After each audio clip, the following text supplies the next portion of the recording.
Start where you are. Start where you are. When you've decided you've had enough, start where you are. Sure, there's stuff I can't do, but I still try.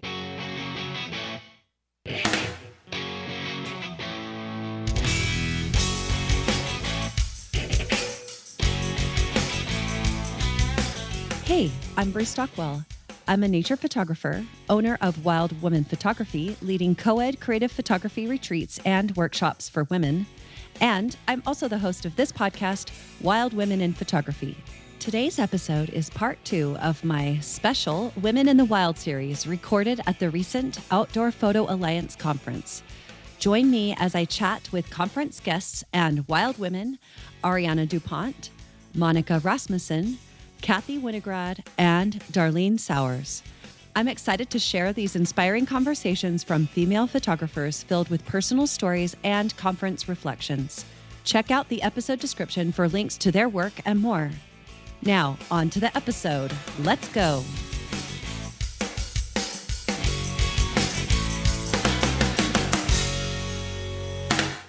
First, I want to say, so I'm with Arianna DuPont, who was the scholarship winner for the Outdoor Photo Alliance the Women's Conference. And so you are here by scholarship.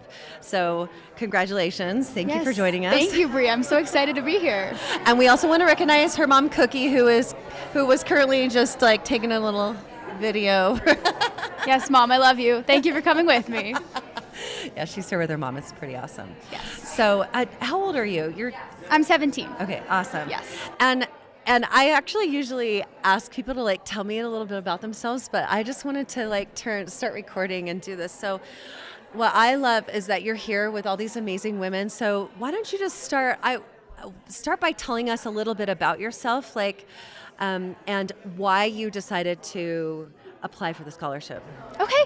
Yeah, well, I'm a junior in high school from Tucson, Arizona, and I've always been drawn to photography, but I really started working with the camera mostly my freshman year in high school, and I owe a lot of gratitude to my photography teacher, who's been a real mentor in my journey. And as a part of her class, she would always make an assignment for us to apply to this photography competition back home in Arizona, the Arizona Highways Student Photography Contest. And so my freshman year, unexpectedly, I was shocked with winning that contest. Oh, you I was did? So honored. Yay! But that's really where I think my passion really ignited, is just starting with landscapes and seeing the wealth of opportunities we have to photograph the natural landscape in Arizona and beyond, of course, because we're in Colorado right now. Yeah. Well, it's beautiful in so many places, but I think really Tucson is. especially, Arizona is really a wealth of natural beauty. Yes, we're very, very fortunate, definitely having Mount Lemmon right in our backyard, Saguaro National Park. We've got Sabino Canyon. I mean, there's so much beauty to indulge in, so I'm very fortunate. Yeah, it's awesome. So do you do any other genres of photography besides landscape? I definitely like doing some wildlife photography. I've got a lot of wonderful animal life around my house, which is really amazing to see.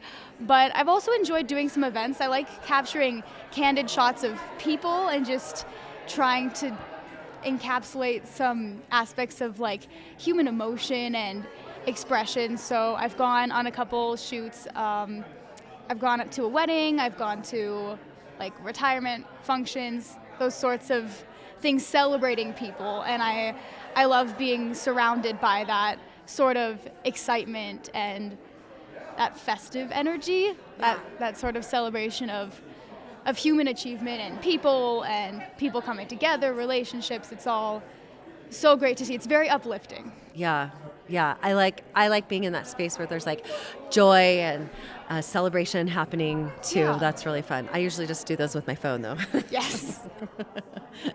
That works too, definitely. I've been known to do that as well, so it works. I mean, phones are so good now, right? Yes, they are, and they're convenient and they're fast, and you can make some remarkable photos on your phone. So no problem at all with We don't photography. discount that, but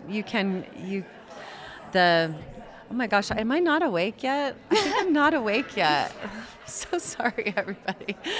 The quality that we can get with a professional camera is superior, but also I think sometimes there's challenges that come with it, right? Yes, So of you course. really do have to figure it out. I would love to know, I don't know what to ask you because I don't know much about you. I would love to know, since it's the end of the conference, we're on our last morning, Sunday morning, what has inspired you here? I really think just the sense of community has been impeccable, and getting to hear from the founders, I think they've really been able to accomplish their intention of creating this space for female photographers to support one another and to learn from each other. And it's really just, like we were saying before about those sorts of uplifting events, this has been that for me, just seeing people come together and share their experiences and really make profound personal connections. Like I'm seeing people go out shooting together, go out to lunch together. It's really great just to see how photography can bring people together, and we owe a lot to the organizers of this conference. So thank you very much for making this a space that's so inviting and welcoming. Yeah, amen. I'll echo that sentiment. Yeah, fabulous.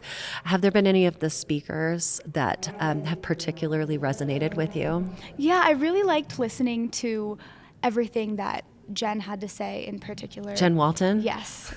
She had a phenomenal, it was something I had never even considered, that storm chasing was a career path that I could go into. And so that was really enlightening in and of itself. But I just found it absolutely fascinating how passionate she was about this project. And you could really see that shine through. And she's such a phenomenal speaker. She is. I mean, I was just on the edge of my seat the entire time listening to her talk about how invested she is in this project. And she's managed to make something that is now such a great community, similar to this one, it sounds like. And so I think that's really cool. Yeah, I love that. And so Jen Walton, she talked about, she talked about a lot of things, but some of her, that's my phone dinging. Some of her own personal challenges. And I think what I always feel from Jen is empowerment. Like when she speaks, she's like giving everyone permission to do the thing that they're passionate about and like to go for it. And I really love that. So when you leave, what are your thoughts? What are you taking with you? I really want to get outside more. I mean, I do it. I mean, I try to be outside every day as much as I can, but being here has made me realize just how,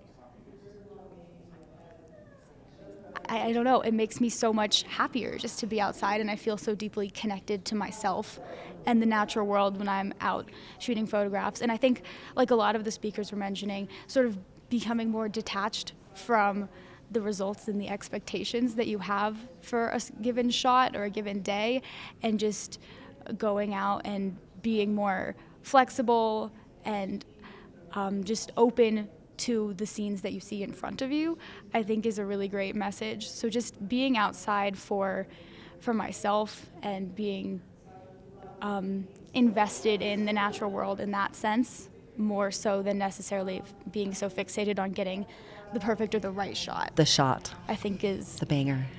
My biggest takeaway for sure. Yeah. Awesome. Thank you. I feel like if more of us could learn that early on, that'd be really amazing. So great lesson that you're taking away. Yeah, with you. Thank you. I'm so blessed to have had this opportunity, and to be able to just connect with all of these phenomenal women in this field is truly a dream come true. Same for me. Like I'm here and I know them, but like to see them in person and connect with them and to be out in the field with them and learn from them too. I think we're all learning from each other and we're all growing. Like there's no stopping progression. Yeah, and there's so much power in that too. So I'm really inspired by just the whole message that this conference has for everybody, and I really hope that in future years and with more conferences that this just continues to grow as a community. Yeah, I hope so too. Well, we've created it, so it will grow. Okay. Right? I'm excited to see it, yes. Me too. Ariana, thank you so much for being here. Yeah, thank you for having me. I will say that you bring a particular like joyful light energy with you, and I really appreciate that. And I think a lot of other women will say that as well. So. Oh, that's so sweet. Thank you. All right, that's it. We did it. High Okay, five. let's go. That was great. Awesome. That was kind of nerve-wracking, but it was good. Thanks, everyone. Hey, I'm back again. Of course, it was like a second between the last one and this one. And I'm here with Monica Rasmussen. And Monica, so will you just tell us where you're based out of, and then give us your Instagram handle and your website if you want to. Well, I know, I did. Okay, so where are you based out of? Loveland, Colorado. And, but I'm originally from southern New Mexico. And so what's your Instagram? So people can go on right now and go look at your I don't have any photography. Oh, you don't have any photography I keep on it. there? I've had the luxury of being pursued. So so I haven't had. But now I'm going to. Okay. I have a life coaching. It's Belief Lab Life Coaching. .com. Right. Well, but I think it's belieflabcoaching.com, but my handle is at Belief Lab Life Coaching. Okay, awesome. We'll put it. I'll Yeah, put it all. but I promise that I'm going to. I've got a whole smug thing that's private. Okay. So she promises now she's going to share her photos. Yeah, and when I get done, I'll show you a couple of mine. Okay, So. wait, how are you? So before we get on to what you were going to talk about, how have you been pursued? You've been pursued? My friends, just people who know me or have met me. They're like, please give us prints. Or please work for me. Right. Yeah, I ended up working for Google for a time. Oh, okay. Through my friend, the medical illustrator. So yeah. Awesome. Yeah. Well, I was asking Monica. I'm like, well, tell me about you, and you said, well, I had a brain injury. I'm like, stop. Let's just talk about that. Okay. so, I'd love to know, like, tell us a little bit more about that, and then how it's impacted, like, your photographic work, your coaching. How is that?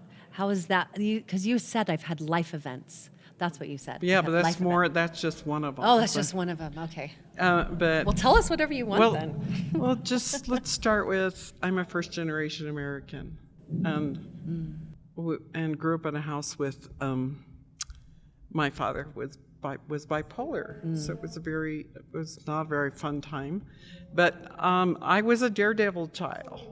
And I came out fighting like I'm going to have a voice, and so I conflicted constantly with my very ill father, and so I had 7 concussions before I was grown up with loss of consciousness, at least 7. Horses, everything you can imagine, and so eventually, in 2000, I was hit head on by a drunk driver, and it. Ordinarily, that probably wouldn't have been the worst. It wouldn't have been a real bad thing, except I had all the other stuff. Right. So, and because there was no resources, then it took a lot longer for me to get well. Yeah. So I felt very compelled to help people get there faster because there was no one there for me. I think that's what a lot of us do is we have an experience, and then we want to help other people so that they don't experience the struggle that we did. Yeah, and people will. So I was hit by a drunk driver, and so a new journey started because I was a workaholic, and by this time I'd had twins. I lived in Europe. I'd been in a juried show in Europe. With my photographs and back in the print day, and you mean the film to print? Yeah, that's the whole thing, the way we used to do things. I don't know. My son was facing kidney transplant, and he did get one of my sons, and divorce, and so I'm just minding my own business, driving 30 miles an hour. And get hit on by a drunk driver. And I was a workaholic at this point as a lighting designer. I gravitated to light all the time. It's always been light. And so I thought, this will be cool. And it was cool for a while until that industry was changing. Thank you, China. And from there, it was, I don't know how I survived it. Darkness, trauma, Yeah. self-esteem issues, addiction, Did you quit photography for a while? I Because did. I can't imagine I it would be did. easy to do that. How long did it take you to come back? Well, and I would do it with whatever I had around, but the phones were very rudimentary back then. But What was back then? What year? I had in 2000. Okay. I had a cell phone, Yeah. a flip phone, but it was Yeah. also turned into a camera, Yeah. and I could take very ethereal notes. But I've always been drawn to the surreal, to the I like what the underworld, the other Yeah. world that Yeah. we can't see. And I do have a degree in art, by the way. Oh, you do? Yeah. So and a degree in French. So. Très bien. Yeah, I know. I don't. Très bien. Yeah, my name is French, but I don't actually speak it. That's all right. There's a lot of French people here. So we're Huguenots. There were a lot of Huguenots that ended up here. So after brain injury, and some years go by, and a nice person found me, and took on a project, and so I'm still with him 17 years later. What project? I was the project. Oh, you were the Oh. I was the project. I don't even know why he did. I was like, is this a photographer mentor? No, but no, I wish. But so I went back to get a French degree because I could get funding for it, and then of course the translation stuff just went away from the emerging translation apps. But a friend of mine I was taking a printmaking class, and I met this medical illustrator who already had a master's, and she would come in and work in their labs and stuff, and so out of the blue, she asked me to go and start photographing, finding models for her for medical illustration. And I hadn't even jumped to digital yet. The last time I used to have professional equipment way back when. And so I had this quick learning curve, and I'll always learn. I'll always be learning. That was in 2014. Digital cameras have come a long way even in 10 years. In 10 years, yes. Because I'm already on my fifth camera already. Yeah. So how did you transition? I mean, so you had a degree in art, but was it photography or what were you doing? It was interior design and design, but I ended up. My dad was a professional. He was a scientist, but he also was an amazing photographer. And I had my first camera when I was 7. So it's like I've always been around cameras, and I just can't get them out of my. It's like a disease, because now they're so expensive, and you're like mortgaging everything you own just to buy a camera, and. So 2014 started the whole thing all over. I keep coming back. Yeah. Try to get away from it, but it comes and gets me. Of course. Yeah. And I've had to take breaks, but I tell people me and my art are just not on speaking terms. So, because I feel, and I don't feel bad about it, because my mother got sick in 2020, and she was quite elderly, but she started having seizures just after lockdown ended from COVID, and she was having seizures from dementia, as it turned out, and that was this whole journey, and I couldn't do anything then. It is hard to, I've had times where I need to put down whatever I'm doing. Like right now it's photography, but even short term or whatever, because I don't mentally have the space for it. I did not have the space. It was all about all this stress and dealing with like for profit, like assisted living, which was just terrifying. And fortunately she was very wealthy, but still for profit doesn't matter how much money you have. And so I didn't have, but I'm always looking. I never stopped looking. I never stopped looking at light. So remember I told you I was in love with light? Yes. I have never stopped looking at light. And it's a metaphor for my life, going towards the light. And crawling out from the darkness towards the light. Always this metaphor. And so my mother passes away, and I'm back again. I fell into yet another thing. There's a whole succession of things. But this one is, as a person with a brain injury, I loved to ski pre-injury. And so I got an opportunity to take lessons with Ignite Adaptive Sports at Eldora. Last year they found out I was a photographer, so they asked me first I was asked to come over on the instructor side, and then they asked me if I would please take over their Flickr site, which I'm a real techie all my life. So, yeah, it's been a hell of a ride, and it's far from over. It sounds like you say yes to lots of fun opportunities. Well, I can't say no to things that are creative. Yeah, so I'm skiing and taking photos. In fact, the day before we came here, I was on the slope in ski boots the whole day. I couldn't stand up. My feet were hurting so bad, and I was like, I don't want to be antisocial, but I need to sit down. Yeah. So tell us now. How does so I know you're the collective. Yes. So you're a life coach, but I want to know, I'd love to know, like, how does your brain injury, like your totality, right, affect your photography? And like, how does that help you talk to people in your coaching?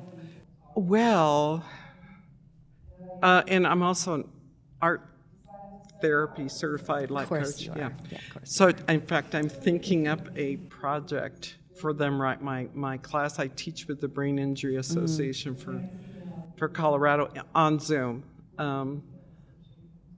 is I am a lot more. I mean, this whole experience of what's happened. This has been my life, and it has been the path less traveled for sure, but. It had, where I used to seek the adrenaline rushes and everything, now it's more and more introspective, more mindful, and I like what Beth said. I lost my bullshit, tolerance. Right. I can't do, sorry, BS. Whatever, I'll just tick explicit when I publish. Okay. So, and I had learned finally I could choose joy. I didn't have to be around people who sucked the air out of the room. And now I get to just be a photographer. I just get to be, and my sister found this. The conference. Yeah. Good for her. Thanks, sister. Thanks, Alexis, if you're listening. But this has been awesome because I've really seen some work that really I resonate with. Healing my trauma through my work, helping others heal their trauma by finding 1 minute of joy, even that's all they got, because that's how I began. And it can be, I saw this little leaf and there's a little ladybug on it. Aw. Yeah. There it is, And to that, so Beth Young talked about finding joy and being present, like the mindfulness. And I think that's more that's about being present and enjoying this moment right now and kind of forgetting about the crap that's happened and not worrying about what might happen in the future, right? Right. And totally I learned a lot from also during COVID, we had a different, political, and it's back again, and I am not listening. I am going to flood the world with joy and with positivity and find out what people are about. And we're not going to talk about politics anymore. It's important, but I don't think it's as important as we thought it was. But it's not everything. It's not. No, in fact, if anything, I think it's like, it's all an illusion. Well, some of the work I've been doing is, of course, all of that. So, Yeah. Oh, okay. yeah, I mean, yes. It's all an illusion, and it's kind of like Obi-Wan Kenobi in Star Wars. That's These are right. not the droids you're looking for. Yeah. I mean, our whole reality, this is like maybe getting a little deep, y'all, but like our whole reality just comes from our brains. We see through the lens, of our own perspective in our own minds, like what we've been through. And so what your reality is different than from. And there's something, I have to say, there's something I see differently through the lens than when I'm looking. But, my eyes are wide open now. So Yeah. I want to say. But, and I'm not a narcissistic person, but I have my photography professor in college. He once said it was very voyeuristic, and I go, that's it. I love this, like, looking in when, and there's something safe about it. I mean, back in the darkroom days, I loved it. It was fetal. I felt so fetal and protected in the darkroom. So in a way, I guess I feel that way again. And so I can say that one big brain injury was the best thing that ever happened to me. It was the hardest thing I ever did. And it made me, hopefully it's a better, more present mother now. My twins are grown up. And one of my boys has twins himself. And I've learned not to give it all away. Like, I try to help people, but I can't take on their victimization. And you can't fix them. And I can't fix them. That's right. So I'm very protective of my positivity and our safe space in our home, and I get so much from nature. Love being in nature. Love being in snow. I was in snow this morning. Yes, it was so amazing this morning. So. You guys, while we've been chatting here, Monica's had a smile on her face like the whole time. Just wanted to let you know. Oh. So, thank you for sharing. It's really beautiful. Thank you for sharing your experiences. And I love this thought. I think this is what we can end with, because I usually ask people what they've gotten out of the conference, but I think we've talked about that. And I love this thought that, like, these things that seem really bad can be the best thing for us.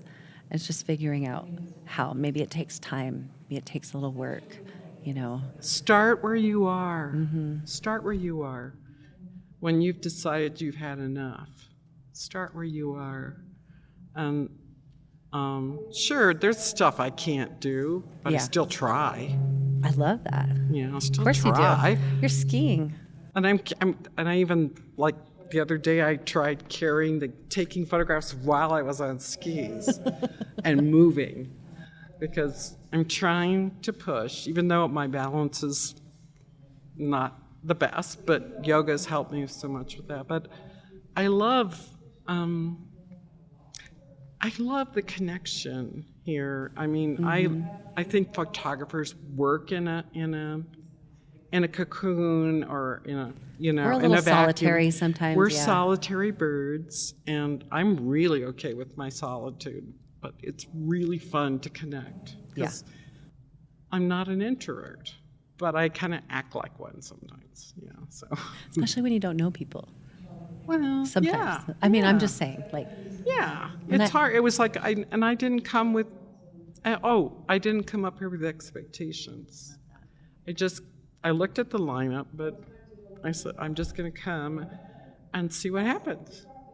And here we are recording a podcast. No, I had no idea. So fun. And this is the second podcast I've been on. So. Oh my goodness. Okay, we'll share the other one. It's Well, I'll get the info. Yeah. And we'll put it on there if y'all are Yeah. interested in doing it. and it's more in depth about my brain injury. It's through the Brain Injury Alliance. Oh, okay. And So if you I'll guys- get that. I'll okay. get it to you Okay. somehow. All right. Yeah. I'll email you. All right. Well, if you guys want to hear more, you can go and look in the notes and listen to that. But And I promise to start opening up my gallery to the public. thank you. My face. Thanks, Monica. That was fun. Thank you. Thank you for this. It Bye, was y'all. fun. I'm here with Kathy Winograd. She took notes because she was a teacher for many years. And what I love actually is that you have something very specific that you want to talk about. And I love that because this is what this is about, is giving you a voice. And so, so first, give us tell us your website. Do you have Instagram? You don't have to. I do more on Facebook than Sure. I do Instagram. Sure, but tell us your website. And my website is katherinewinograd.com. I'm both a writer and then I'm a poet and essayist. So a lot of my website is about poetry and about essays. But then I began doing photography about 5 years ago, and I've started a gallery there.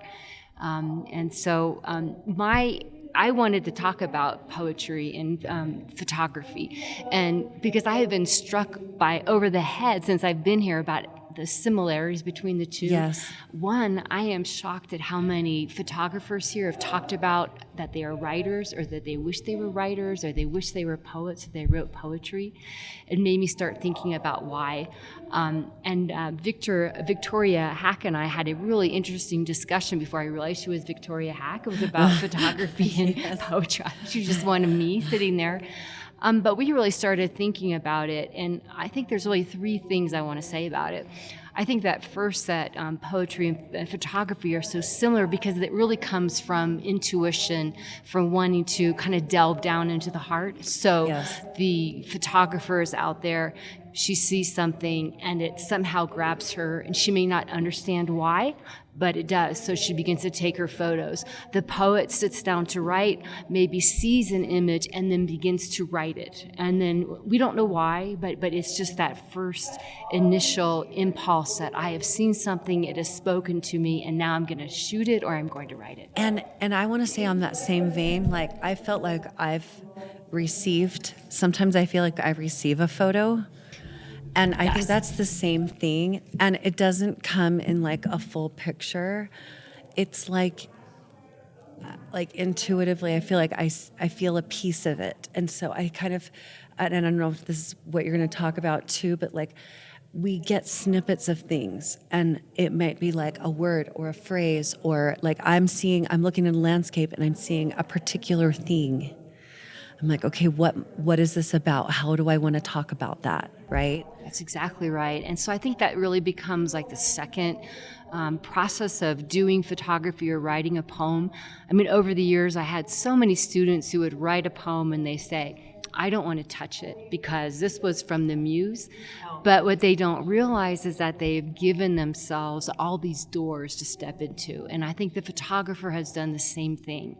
And when I talk about doors, it's the small things that you've written, the words, the phrases, the small images that you've found in photography, that you've started to work with shading, that's going to lead you down into whatever it is that struck you in the first place. It's going to lead you into what I'm going to call the deep image. And the deep image is really, it comes from the surrealists, but it's really becomes something beyond consciousness, but is something very much of the heart.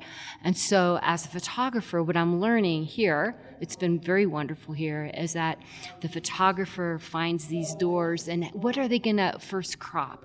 What are they going to clarify? What shadows are there that they're going to deepen? What are the blowouts if they don't want to have the blowout? What are the textures?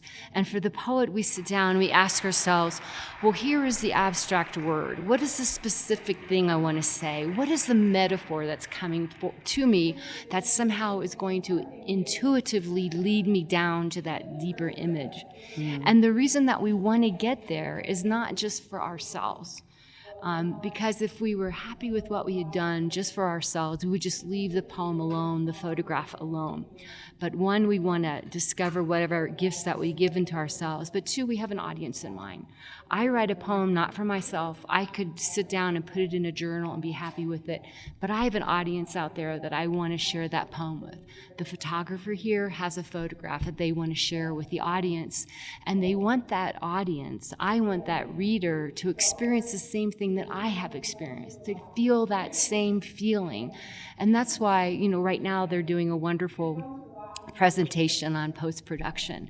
And it's amazing to see how exacting it is and specific and painterly it is. The painterly is interesting because, in the 1800s when they first started, the first pioneers of photography came out, there was such a crisis in the art world. Photographers are not painters, right? They can't do that. But I am an artist. There was painters who said, I want to be like the photographer. But anyways, it comes down to audience. What can I do to my art in order for the audience to react to it the same way I did? It's interesting because as a photographer, I sort of feel like I'm a emotional manipulator. Like we do that with how we create our photos. If you're a poet, you do it with words. Artists do it too with color and tonal values and textures and all the things.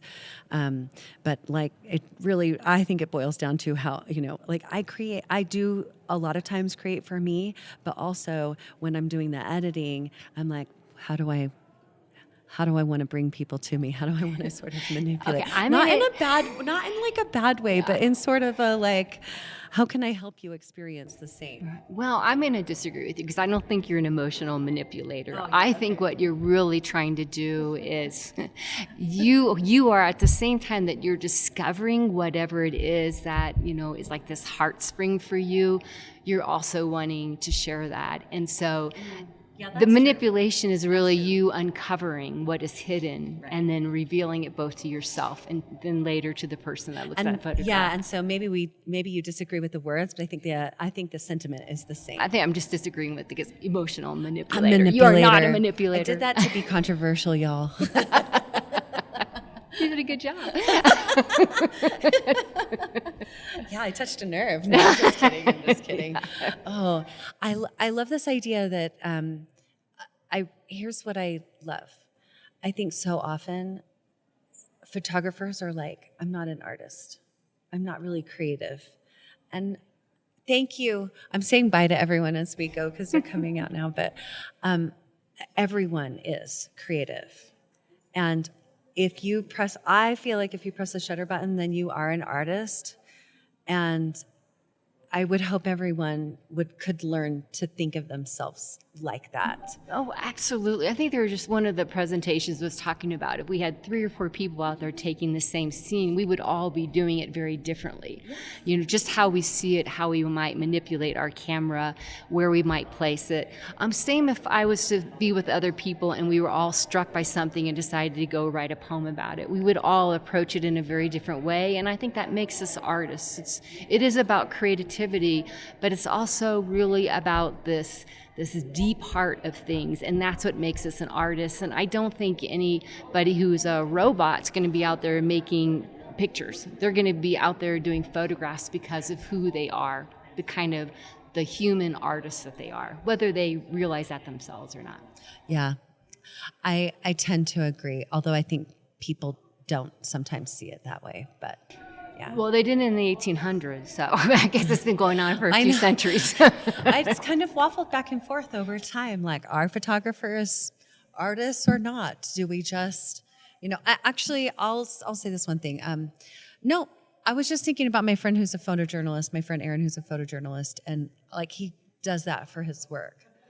But I actually think I was like, oh, he just goes there and presses the button, but his work is art. Of course it is. You're creating, and you're documenting, but you're also creating. And so I think how the sentiment behind it, the emotions behind it, how you want to express yourself, even if it's like, I press the button, it's in JPEG, I don't manipulate anything, I think that's perfectly acceptable as well. Oh, I did. But you're still an artist in that you're taking the picture and what you view.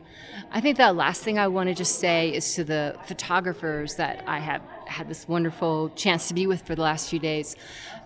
If you want to write poetry, then do it and write it about your photographs. There's this wonderful kind of poetry called ekphrastic poetry, and that's EKPHRASTIC, and that's really writing about the image. And when you start to write about the image, so many doors open up for you. If you're looking at the photograph, where does it take you? And so write the poem about it. And poets do that. They look at the photograph, they're drawn, they're moved, they start to describe it, and then they go wherever they want to go. And I think you might find that if you were to write a poem about it or start writing about your work, you may find yourself going back and changing the photograph because of what you have written. Like, I think the writing might make you to discover other things about the photograph. Well, I don't even think may. Of course. Of course. Like, yes. of course. Yes, of course. Yeah. I mean, like, that's not a question. Yeah. But if you do write about it, you'll discover that. You will discover that, yeah. So that was my 2 cents after the wonderful conference Thank here. you for preaching about photography and poetry. Yeah. Well, I just cannot believe how many people have talked about wanting to be a writer, being a writer, wishing they could write poetry. So it's been really eye-opening. And you just start somewhere. Like, if that's something that you want to connect, you just start somewhere, whether it's this, say it again. Ekphrastic. Okay. My husband said that's a horrible word. I know. It is a real term. I'm going to go write it down. Just write about your image. That's all you need to do. Yeah. And so I think Sarah Marino once said, she was like, a great exercise is to write 1,000 words about your image. Oh, I love Could that. you write 1,000 words about an image, right? Right. Or could you write 3? Start with a 3. haiku. Write Or a haiku. Right? Try a haiku. Like, there's so many different ways to do this. And you could actually make it begin with a narrative, like what was happening before you took the picture, what happened right after you took the picture, Right. What are you thinking about now because of that picture? What's happening in nature? Right. Like, That's right. Give us, maybe there's some background, like why were you attracted to that particular thing? You know, That's right. There's so many things. So many places. Just start, and then you'll be surprised where you go. Yeah.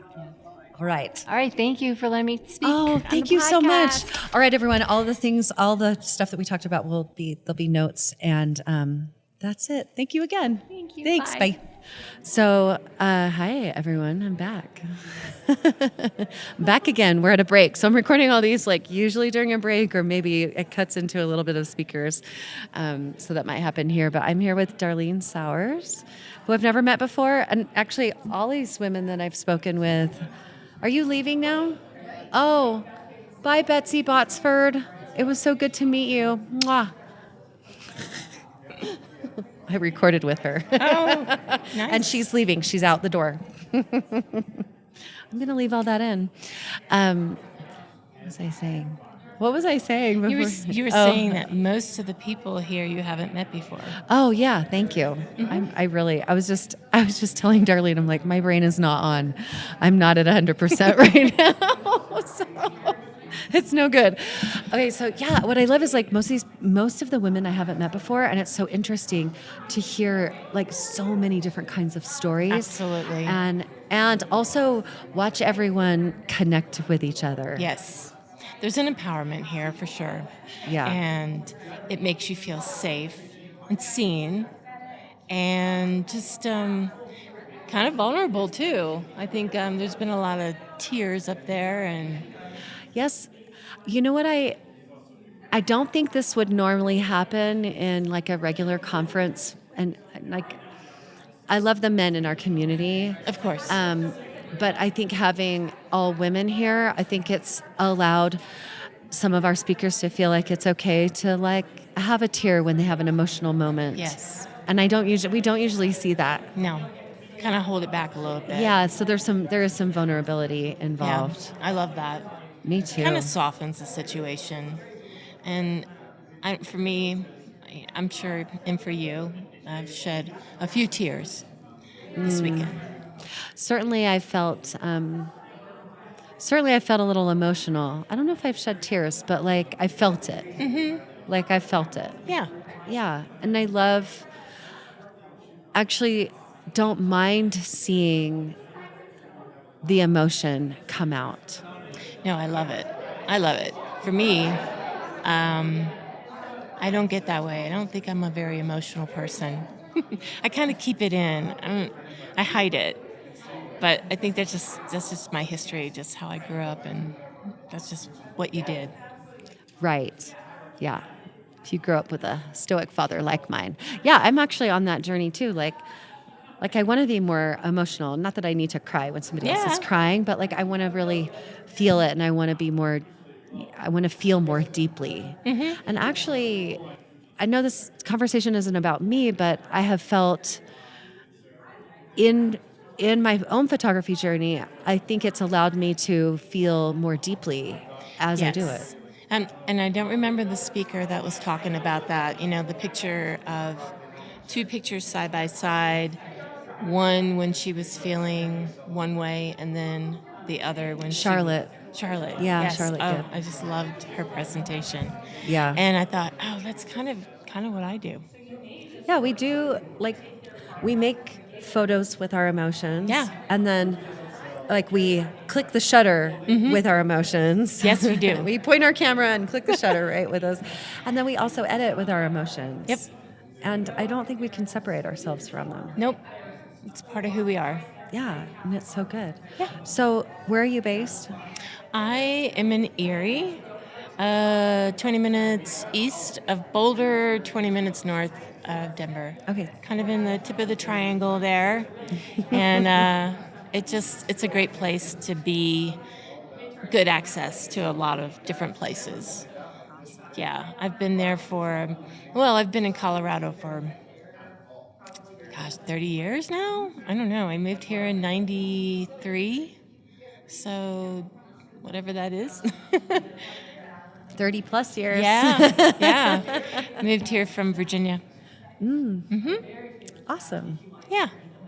We lived in Virginia. It was really fun. Yeah, I don't mind it. I like going home. I was born in D.C., so I don't mind it. Yeah. It has its benefits, too. Sure. I think there's so many beautiful places to see everywhere. Yeah. And cool things to do. Yeah. The West just, it really kind of spoke to me when I came out here. I worked in a ranch after I graduated from culinary school. And I just immediately thought, I have to be out here. Like, this is amazing. And that's what I did. I just made it happen.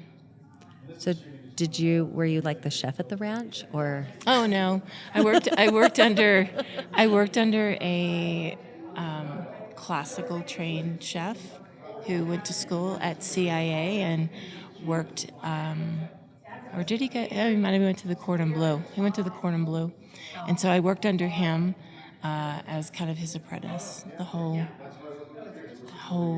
summer long, and it was great. So if we stay in places, Darlene is the one to help with the cooking. No, I'm just kidding. Just call me up. I would love it. I would love it. That's awesome. Okay, so I was thinking about what I wanted to ask you, and because we didn't talk a lot ahead of time, but I think I'm really interested to know, like, what brought you here? Like, what made this particular event interesting to you? So I feel as though I'm in this place now for change, where I'm growing in my photography. I've taken on all kinds of different genres. I did people for a while. I started doing sports with my daughter when she was playing soccer. I would photograph her playing. And, I went to landscape, and I just never found like that niche, that place where, it was all about the grand landscape. And now I'm kind of, there's a lot that makes up that landscape.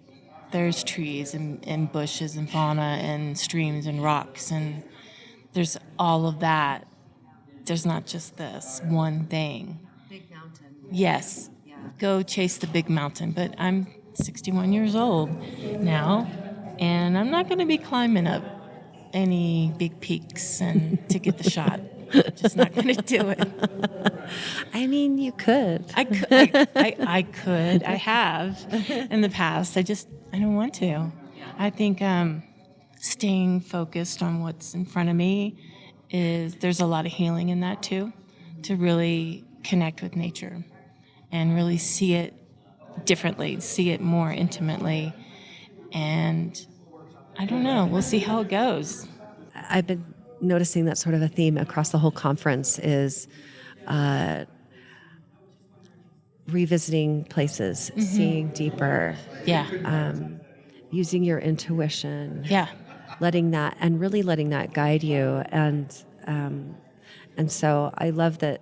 That's something that brought you here, like that's where you are right now, Yes. and that the conference is reiterating that to you or expanding your Yeah. vision of what's possible. Yes, I will be honest. I didn't want to come here. I guess Martha and I were going back and forth on social media, on Instagram, and she was trying to convince me to come, and I wasn't going to do it just because I didn't think it was going to apply to me. Oh, interesting. I just didn't know what it was about, and then I went in and I researched it more, and I found out who some of the speakers were, and I did a deep dive on everybody. And then I saw your name too, and I was very excited. And I thought, this is something I have to do. And I think it's just because I'm in that growth space that, I push back a little bit, and like, no, what's that going to do to me? Yeah. I mean, it's gonna change me, or whatever. I mean, growth is uncomfortable. It's uncomfortable. Yeah. And I'm typically an introvert. I don't like to be around a lot of people. Creatively, I've just learned that I'm better on my own, and that I pick up things better on my own. But I was willing to go out of my comfort zone, and I'm so glad I did. Yeah. Awesome. I love watching people. I love doing it on, myself, and I love watching people push themselves a little bit. So awesome. Tell us what's next for you. Oh, I don't know. I want to go back to Iceland. So my husband and I went to Iceland in June, the first week in June, which I don't recommend going the first week in June because we hit a snowstorm, and it was I feel like all these things. It could be Iceland weather. So I've never been.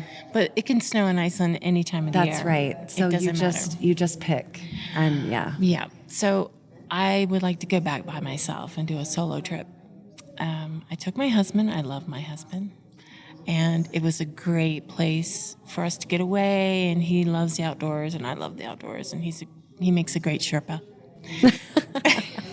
That's awesome. But creatively, it's better to do those kind of things on my own if it's involving photography.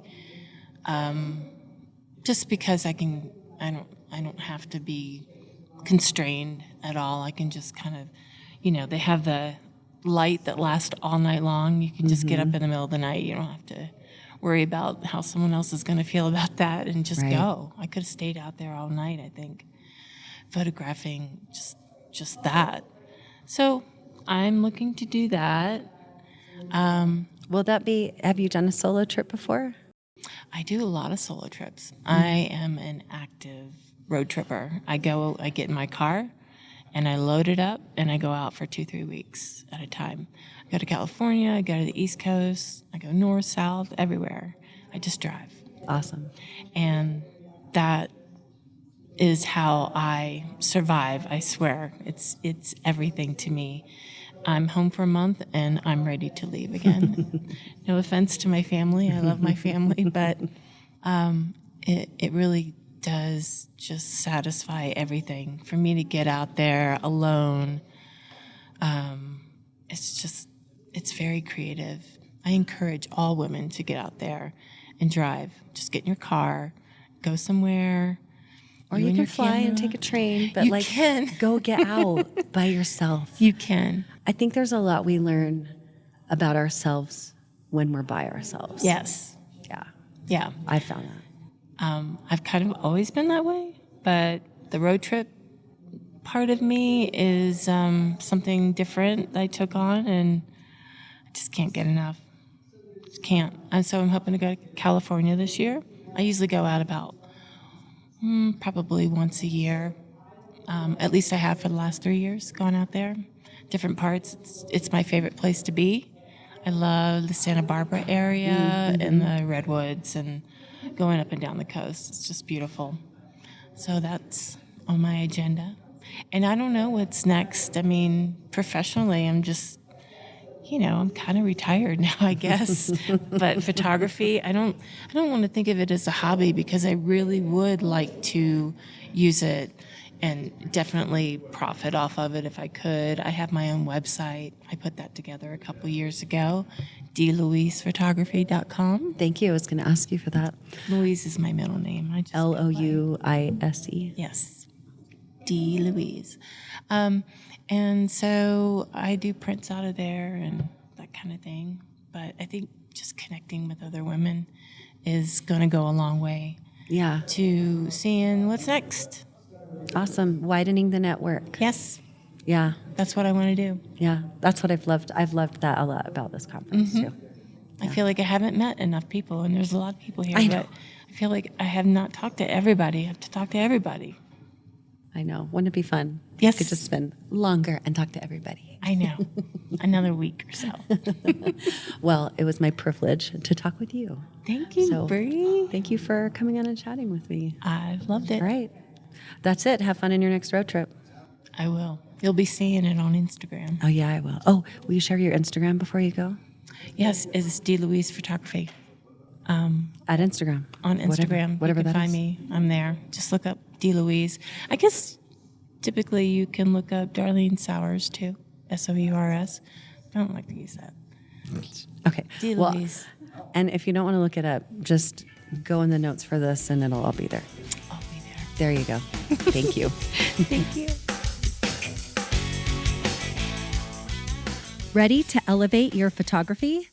Go to wildwomanphotography.com for more details about co-ed retreats, women-only photography escapes, and personalized private mentoring. While you're there, you can also check out blog posts with episode transcripts and more. If you enjoyed this conversation, I'd love for you to support this podcast and all these incredible wild women in photography by leaving a review or sharing with a friend. Thanks so much for listening.